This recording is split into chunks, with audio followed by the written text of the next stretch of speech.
Aujourd'hui, j'aimerais te parler pourquoi les voyages de groupe, c'est l'enfer. Oui, effectivement. Écoute, la majorité des gens qui voyagent en groupe, il y a 2 catégories. Il y a les gens qui adorent et il y a les gens qui détestent. Et pourquoi les gens adorent ou détestent les voyages de groupe? C'est souvent à cause de la façon que ce voyage-là a été construit. Tu vois, quand on est dans un voyage de groupe, premièrement, quand on veut faire un voyage tout court, on a un objectif particulier, de vouloir aller à cet endroit-là. Tu vois, quand mon conjoint a voulu aller en Égypte, son objectif était de s'asseoir devant les pyramides.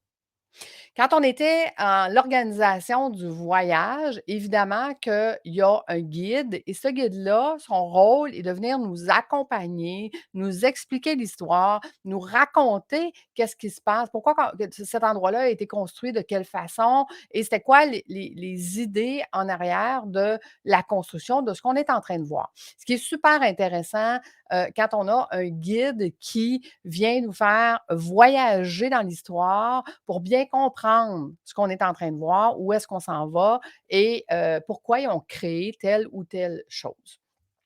Mais ce que j'ai remarqué à travers le temps, c'est quand on est dans un groupe, on doit, oui, il y a certaines contraintes du fait qu'on est en groupe et dire, bien, je dois suivre le groupe et je ne peux pas faire ce que moi, j'aimerais faire.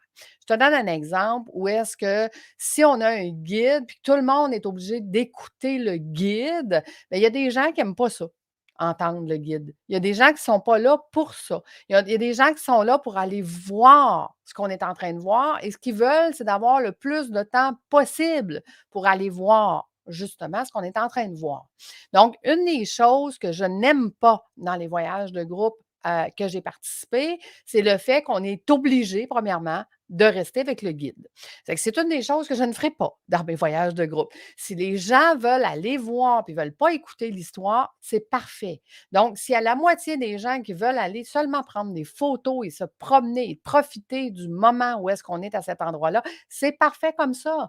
Et s'il y a juste quelques personnes qui restent avec le guide parce qu'eux, ça les intéresse, le sujet, et ça les intéresse de savoir l'histoire, c'est parfait comme ça aussi. Donc, une des raisons pourquoi les gens n'aiment pas le voyage de groupe, c'est qu'on est obligé de rester avec le guide. Ça, c'est la première chose.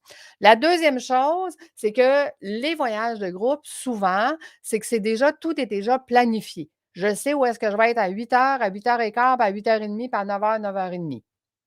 Si jamais dans la journée, ça nous tente de faire autre chose, si jamais dans la journée, on dit: «Oh mon Dieu, ici, c'est vraiment extraordinaire, j'aimerais ça avoir plus de temps ici» et que le groupe est d'accord à avoir plus de temps ici, pourquoi pas? Pourquoi on ne pourrait pas changer l'horaire plutôt que de se fixer un horaire fixe et qui dit: «Bon, ben, tu sais, j'aurais aimé ça passer peut-être 30 minutes de plus à tel endroit, et avoir 30 minutes de moins à l'autre d'après, parce que l'autre d'après, c'était moins majestueux, c'était moins beau ou parce que tout simplement, on est juste plus fatigué et que ça nous tente peut-être même plus d'aller voir l'autre, activité d'après. Donc pour moi, un voyage de groupe, c'est quelque chose où est-ce qu'on devrait être en mesure de pouvoir, pouvoir modifier, OK? La journée même, modifier l'horaire la journée même. Ce n'est pas quelque chose qui doit être fixe, parce que c'est en vivant le voyage qu'on sait comment on veut le vivre. Oui, on peut avoir une idée avant, mais comment veut-on vivre le moment présent? Si on sent qu'il est en train de se passer quelque chose à tel endroit, puis qu'on a le goût de rester là et que tout le monde ressent la même chose, pourquoi ne pourrait-on pas changer l'horaire?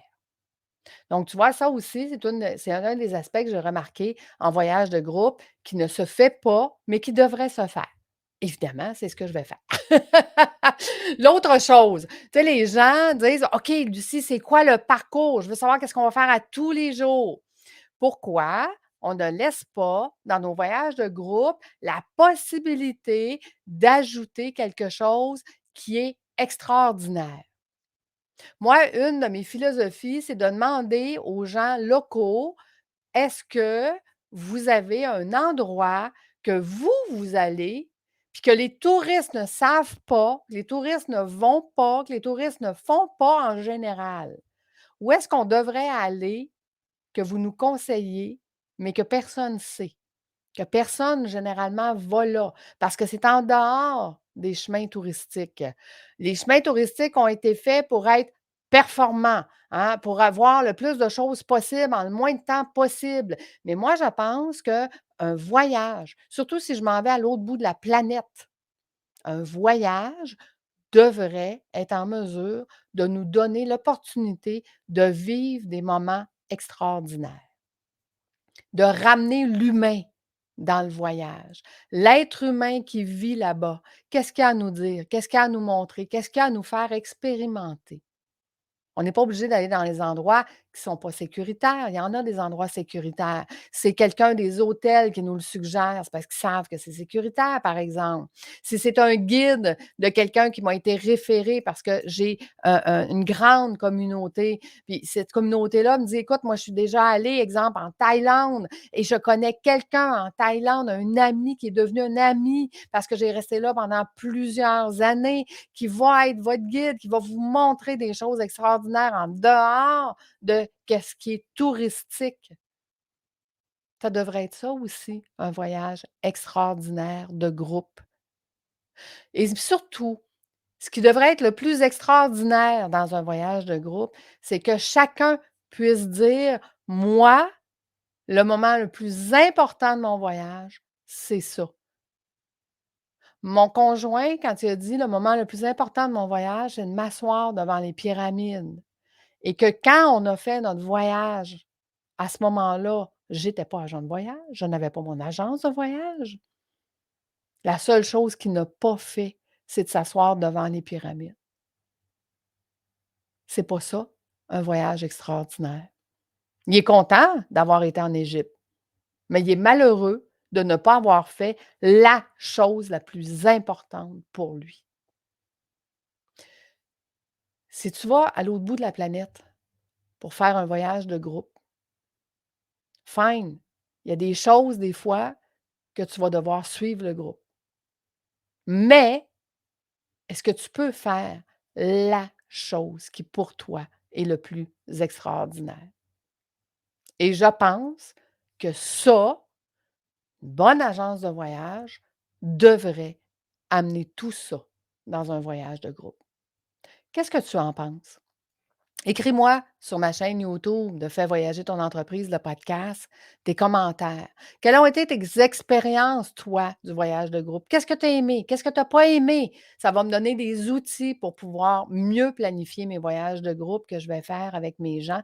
Tu le sais que nos voyages sur voyagesdéductibles.com, ce sont des voyages formation en immersion. Donc, tous nos voyages, il y a de la formation, de des coachs qui nous accompagnent et qui nous donnent cette formation-là. Mais au-delà d'avoir des gens extraordinaires qui vont être avec nous, d'avoir de la formation extraordinaire en tant qu'entrepreneur, qui va emmener mon entreprise à un autre niveau. Au-delà de ça, pour moi, le premier critère, c'est qu'est-ce qui est important pour toi dans ce pays-là? On s'en va dans ce pays-là, vivre cette expérience-là. Qu'est-ce que tu veux faire qui va être le plus important pour toi? Ça, c'est le premier critère. Ensuite, tout le reste, on va le rajouter alentour de ça. Pour moi, avoir un voyage extraordinaire de groupe, c'est ça. Je ne sais pas qu'est-ce que tu en penses, mais partage-moi tes bonnes et ou tes mauvaises expériences. Puis à ce moment-là, je vais pouvoir continuer la conversation avec toi sur ma chaîne YouTube. Merci d'avoir été là jusqu'à la fin et nous, on se donne rendez-vous la semaine prochaine. Au revoir tout le monde.